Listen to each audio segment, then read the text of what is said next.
છોટાઉદેપુર જિલ્લામાં રવિ સિઝનના પાકની ખરીદી મુદ્દે ખેડૂતોમાં ભારે નારાજગી જોવા મળી છે।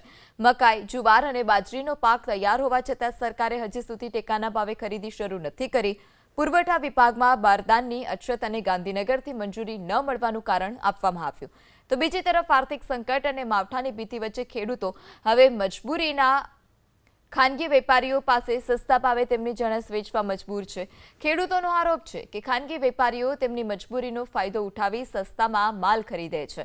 ખેડૂતોએ મહેનત અને ખર્ચ કરી પાક તૈયાર કર્યો, પરંતુ યોગ્ય વળતર મેળવવા માટે પણ તેઓને રાહ જોવી પડી રહી છે। ચોમાસું નજીક આવી રહ્યું છે ત્યારે ખેડૂતોનો પ્રશ્ન છે કે આખરે તેમનો પાક ક્યારે વેચાશે।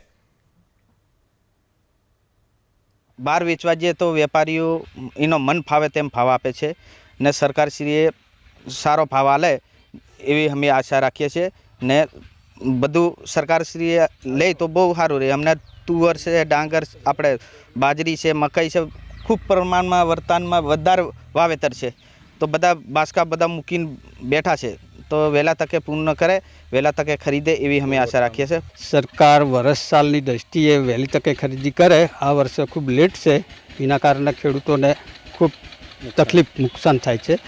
બધું મોંઘું પડે, 800-900 રૂપિયા, બિયારણના 1500 રૂપિયા।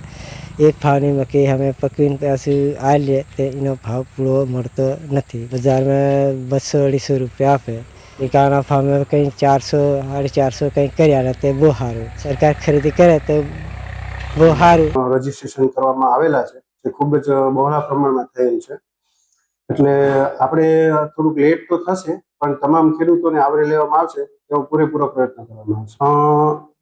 અમારે વડી કચેરીથી આપણા સૂચના મુજબ 10 થી 11 તારીખ સુધીમાં અથવા એ તારીખ સુધીમાં બારદાની આવક થનાર છે।